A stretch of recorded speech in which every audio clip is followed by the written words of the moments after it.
Today is the day 3। हमने जो बच्चे न्यू हैं, हमने स्टार्ट किया 15 डे चैलेंज। उस 15 डे चैलेंज में आपका सीयूईटी यूजी का जो भी डोमेन सब्जेक्ट होगा खत्म हो जाएगा, जीएटी भी होगा और भी डोमेन सब्जेक्ट खत्म हो जाएंगे except this 15 day challenge with me. और मुझे लगता है कि दिस विल बहुत बेनिफिशियल होना है, लास्ट मोमेंट में बहुत ज्यादा क्रूशियल होना है। डे 2 और डे 1 जिन्होंने नहीं देखा है, इसी चैनल को सब्सक्राइब करना है, अंदर जाके प्लेलिस्ट में आपको मिल जाएगा देखने के लिए। ठीक है, चलिए स्टार्ट करते हैं। इस डे 3 में हम लोग देखेंगे चैलेंजेस ऑफ नेशन बिल्डिंग, या फिर सीयूईटी यूजी का जब सिलेबस देखोगे तो उसमें डायरेक्टली नेशन लिखा है। एनसीईआरटी में ये चैप्टर है और एग्जैक्ट उसी चैप्टर का ये रेप्लिका है। ठीक है, उसमें कुछ भी एक्स्ट्रा नहीं पढ़ना है। तो ये चैप्टर हम लोग डे 3 में करेंगे, इससे क्वेश्चन काफी पूछे जा रहे हैं। अब देखो, हमको सभी को पता है कि 1947 में हमको इंडिपेंडेंस मिल गया। 1947 में जब इंडिपेंडेंस मिल गया तो जब न्यू बॉर्न हमारा जो नेशन था उसके सामने मेजर प्रॉब्लम क्या था? मेजर 3 प्रॉब्लम थे। पहला प्रॉब्लम था कि टेरिटोरियल इंटीग्रेशन। टेरिटोरियल इंटीग्रेशन का मीनिंग क्या हुआ? ध्यान से सुनना। जब देश आजाद हुआ तो उसके पास लगभग मोर देन 500 छोटे छोटे स्टेट्स थे, प्रोविंस थे। कुछ स्टेट्स और प्रोविंस ब्रिटिश इंडिया के अंदर थे और कुछ स्टेट्स और प्रोविंस किंग के द्वारा चलाए जाते थे, जिसको प्रिंसली स्टेट भी बोला जाता है। ठीक है, पहला प्रॉब्लम ये था। दूसरा प्रॉब्लम कि इंडिया में डेमोक्रेसी को एस्टेब्लिश करना है। इंडिया में डेमोक्रेसी एस्टेब्लिश करना है। हमारे पास रिसोर्सेज का बिल्कुल क्रंचिंग है। हमारे पास कोई ऐसा इंस्टीट्यूशन नहीं है जो डेमोक्रेसी को इम्प्लीमेंट कर सकता है मॉडर्न बेसिस पे। तो ये भी एक बहुत बड़ा प्रॉब्लम है इंडिया के लिए। अभी 1947 का सिनेरियो चल रहा है। थर्ड मोस्ट प्रॉब्लम कि जितना डाइवर्सिटी है इंडिया में, हर एक कुछ किलोमीटर पे कल्चर चेंज हो जाता है, हर एक कुछ किलोमीटर पे लैंग्वेज चेंज हो जाता है। There is a different kind of religion, there is different kind of caste, class, बहुत सारा डिफरेंशिएशन है इंडियन सोसाइटी में। तो डिस्पाइट ऑफ ऑल डिफरेंसेस, इन सब डिफरेंसेस में यूनिटी मेंटेन रखना, unity in diversity, this is also a major problem in front of a new born nation called India. यहां तक क्लियर है? चलो कुछ प्रॉब्लम हम देख लिया। अब देखो, जब पार्टीशन हुआ इंडिया का 1947 में, तो एक थ्योरी निकल के आई जिसको बोलते हैं two nation theory. Two nation theory क्या है भाई साहब? नाम से ही क्लियर है कि इंडिया को दो अलग अलग देशों में बांट दो।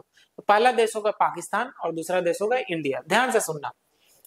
टू नेशन थ्योरी में जो आईएनसी होगा, फर्स्ट लेक्चर में बताया था कि हमारे फ्रीडम स्ट्रगल को आईएनसी लीड कर रहा था।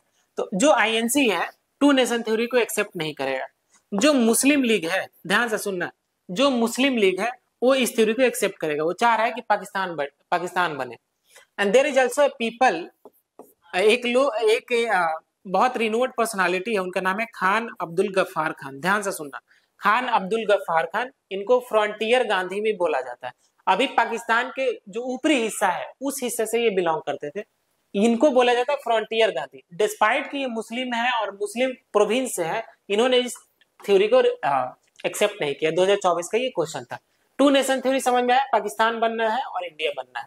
फाइनली पार्टीशन इंडिया का हो गया 1947 में। जब पार्टीशन हुआ ना, ध्यान से सुनना, लगभग 80 लाख के आसपास लोग इधर से उधर माइग्रेट किए। कुछ लोग उठकर पाकिस्तान में और कुछ पाकिस्तान से लोग इंडिया में। और इसी पार्टीशन में जो वायलेंस हो रहा था, जो कम्युनल वायलेंस हो रहा था, लगभग 10 लाख लोगों का डेथ हुआ। See how the number is. मतलब पार्टीशन इंडिया के लिए बहुत बड़ा पेनफुल है। ठीक है, इसका कंसिक्वेंस क्या हुआ? एक तो मैंने जो बताया, माइग्रेशन बताया 80 लाख का, फिर जो डेथ बताया 10 लाख का आंकड़ा, ये तो ध्यान रखना है। बट अदर कंसिक्वेंस क्या हुआ कि कम्युनल वायलेंस होना स्टार्ट हो गया। ठीक है, कम्युनल वायलेंस होना स्टार्ट हो गया, रिलीजन के नाम पे वायलेंस होना स्टार्ट हो गया। दूसरा जो सबसे बड़ा कंसिक्वेंस देखने को मिला ये था कि अब जो इंटीग्रेशन करना है, इंडिया में कोई इंटीग्रेशन करना है, इसके लिए एक बहुत बड़ा मतलब ये ड्रॉबैक साबित हुआ। तो इसका कंसिक्वेंस बहुत ही वर्स था। ठीक है, टू नेशन थ्योरी, पार्टीशन का जो कंसिक्वेंस था बहुत ही ये था। अब ध्यान से सुनना, मैंने बोला कि इंडिया के पास लगभग 500 छोटे छोटे रियासतें थी, स्टेट्स से। उसमें से कुछ स्टेट्स प्रिंसली स्टेट्स है। ठीक है, प्रिंसली स्टेट्स है। प्रिंसली स्टेट्स कौन से स्टेट होते हैं? जहां पे किंग है, जहां पे राजा है, ऐसे समझो। तो मेजॉरिटी ऑफ जो, अब देखो जितने सारे प्रिंसली स्टेट है उनके पास 3 ऑप्शन है। या तो इंडिया ज्वाइन कर लो, या फिर पाकिस्तान ज्वाइन कर लो, ज्वाइन इंडिया, या फिर पाकिस्तान ज्वाइन कर लो, या फिर इंडिपेंडेंट रहो। मतलब अब इंडिपेंडेंट रहो, लॉजिकली सोचना, ज्वाइन कर लो, पाकिस्तान ज्वाइन कर लो, इंडिया ज्वाइन कर लो, या फिर इंडिपेंडेंट हो जाओ। तो ऐसे करके majority of princely state either वो इंडिया ज्वाइन कर लेंगे, जो इंडिया के हिस्सा में है इंडिया ज्वाइन कर लेंगे, जो पाकिस्तान के हिस्सा में पाकिस्तान ज्वाइन कर लेंगे। बट कुछ प्रिंसली स्टेट जो है जो इंडिया के अंदर ही, ध्यान से सुनना, इंडिया के अंदर यहाँ पे हैदराबाद होगा, हैदराबाद बोलेगा कि मैं ज्वाइन नहीं करूंगा, इंडिपेंडेंट रहूंगा। तो हैदराबाद एक प्रिंसली स्टेट है जो इंडिया में शामिल होने से मना करेगा। दूसरा है यहाँ पे Jammu and Kashmir, Kashmir princely state, ये भी मना करेगा ज्वाइन होने से, ठीक है। और एक और है जूनागढ़, ठीक है, एक और है जूनागढ़, ये भी इंडिया में ज्वाइन करने से मना करेगा, ठीक है। हैदराबाद में क्या है, ध्यान से सुनना, कि हैदराबाद के किंग को निजाम बोला जाता है। और निजाम के बारे में एक बात बता दे कि वर्ल्ड का रिचेस्ट पर्सन था, ठीक है। कश्मीर में जो रूलर थे हिंदू रूलर थे, बट मुस्लिम मेजोरिटी था, Hindu ruler but Muslim majority, ठीक है। तो यहाँ को बताना कि यहाँ रूलर का क्या नाम था, कमेंट में बताना, ठीक है, सबको बताना है। अब देखते हैं कि इन तीनों का इंटीग्रेशन इंडिया में हुआ कैसे, ध्यान से सुनना, जस्ट अ सेकेंड। हाँ, मेजर इंटीग्रेशन कैसे हुआ, कश्मीर में देयर इज अ रूलर जिन्होंने साइन कर लिया इंस्ट्रूमेंट ऑफ एक्सेशन, तो 1947 में ये शामिल हो गए, ठीक है। थोड़ा सा इसमें सामदाम दंडभेद भी लगाना पड़ा।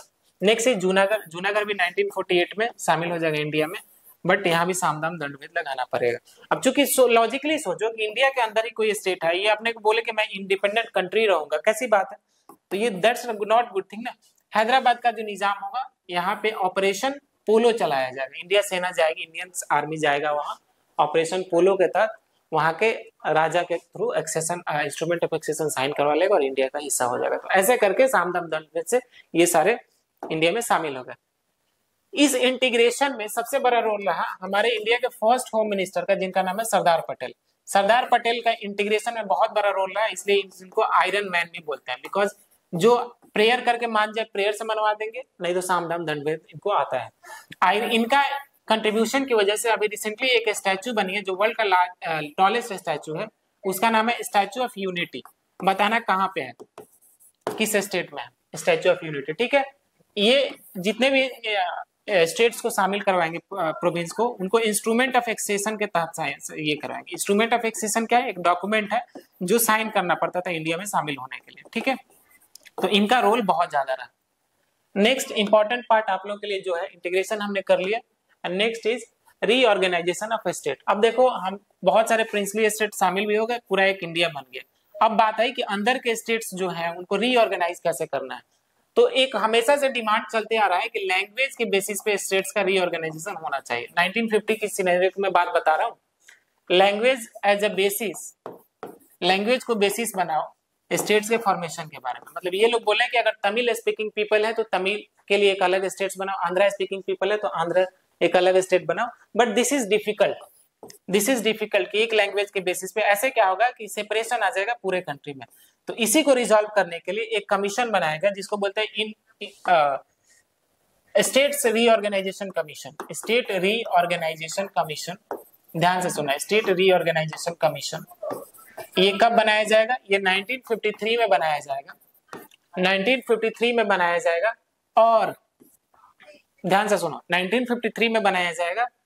ये कमीशन क्या बोलेगा कि ठीक है लैंग्वेज के बेसिस पे बनना चाहिए, लैंग्वेज के बेसिस पे स्टेट्स बनना चाहिए, but one language one state नहीं होना चाहिए। ऐसा नहीं कि एक स्टेट में सिर्फ एक ही लैंग्वेज रहेगा, ठीक है। There must be more than one languages, जिसके हिसाब से ये बनेगा।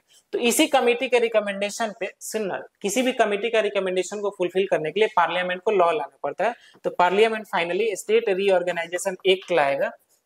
रीऑर्गेनाइजेशन एक्ट कब लाएगा, इंपॉर्टेंट है, रीऑर्गेनाइजेशन एक्ट 1956 में, जिसके तहत हमारे देश में रीऑर्गेनाइजेशन ऑफ स्टेट होगा और फाइनली 14 स्टेट्स और 6 यूनियन टेरिटरी बनेगा इसी एक्ट के तहत। तो इतना ही बस आप लोगों को ध्यान रखना है, ठीक है। जो बच्चे तुम्हारे फ्रेंड्स है इसी जिनका political science as a domain subject है, शेयर कर देना। बाकी मॉक टेस्ट ले लेना। मॉक टेस्ट क्या है, मॉक टेस्ट जो एक्चुअल टेस्ट होता है ना उसको मॉक टेस्ट बोलते हैं। मॉक मीन्स रेप्लिका और टेस्ट का, मॉक टेस्ट आपको क्या करना है, सीबीटी मोड का टेस्ट देना है। सीबीटी मोड क्या है, कंप्यूटर बेस्ड टेस्ट 2025 में सीबीटी में होगा। इसमें बच्चे पेन एंड पेपर मोड में तो इजी है कि क्वेश्चन है वो एक बार फिल करना, बट सीबीटी मोड का एग्जाम देना बहुत कॉम्प्लेक्स होता है। बच्चे समझ ही नहीं पाते कि लैपटॉप पे कैसे टेस्ट देना है, क्या कौन सा ऑप्शन चूज करना है, सेव एंड नेक्स्ट क्या होता है, बहुत सारी चीजें। तो आपको क्या करना है, बेस्ट प्ले स्टोर से डाउनलोड करना है, वहां पे इनरोल कर लेना है, लॉग इन कर लेना है, जाकर वहां से मॉक टेस्ट दे देना। ठीक है, वीडियो एंड करते हैं, नेक्स्ट डे के लिए आप लोग ट्यूनिंग रहो। चलो।